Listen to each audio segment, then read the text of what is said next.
District 2-3A had a week off last week for the most part, other than Jacksboro maybe, and some good games to start out. Yeah, I think Jacksboro-City View is a pretty big one, really. None of those three teams, like Henrietta, Eastland. It's got something to live up to. It's your area game of the week. Yeah, and it'll be where I'm at. I'm anxious. I mean, I think that might be a fourth place type game. I think those teams in Holiday are kind of all fighting for that last playoff spot. And if you lose this game, it's going to be tough to make the playoffs. I know it's crazy saying that with 6 more games after this, but there's not a lot of winnable games after those with playing those top 3 teams. And City View's kind of they host both of those teams this year, so Holiday and Jacksboro. Yeah, this is their chance. DeAndre Jordan's going to get a lot of touches.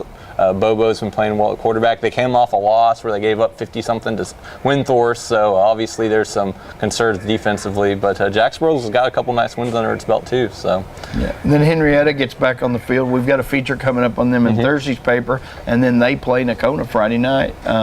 Chance for them to kind of get back on the track and keep their momentum going. Yeah, they got Cisco the week after, and so and them and Nakona is always a little bit of a rivalry. It's not as big as them and Holiday, but they like beating Nakona when they get the chance, and so I expect them to come out real focused on this game. And if Nakona can keep it respectable, I think that bodes well for the Indians. They might be able to throw their name in fighting for that playoff spot too. In non-district play, I think Petrolia Windthorst is one of the more interesting games.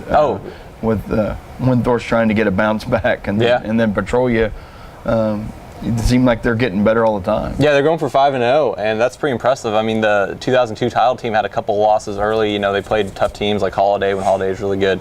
But I haven't really looked, but this would be the first 5-0 Petrolia team in I think in a long time.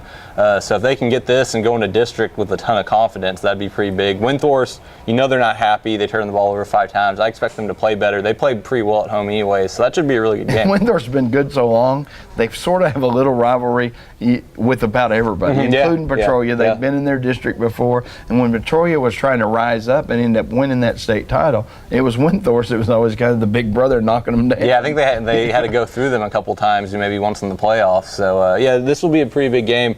It's definitely the biggest 2A game on our schedule. So and then a good 6-man game. Borden County goes to Knox City, 2 versus 3 in the state right there. And Knox City, I think a lot of people know they're good. They can really say, hey, we're a title contender with a win on Friday. And then Crowell's got a game Saturday, right? Yeah, and that's two more top 10 teams against Blum. That game's in Bryson again on Saturday. I went to it last year. Crowell beat them pretty good last year, but I think that should be a pretty good game as well. Well, when we come back next week, we'll have a pretty good idea on how the 3A district started out and 5-5A.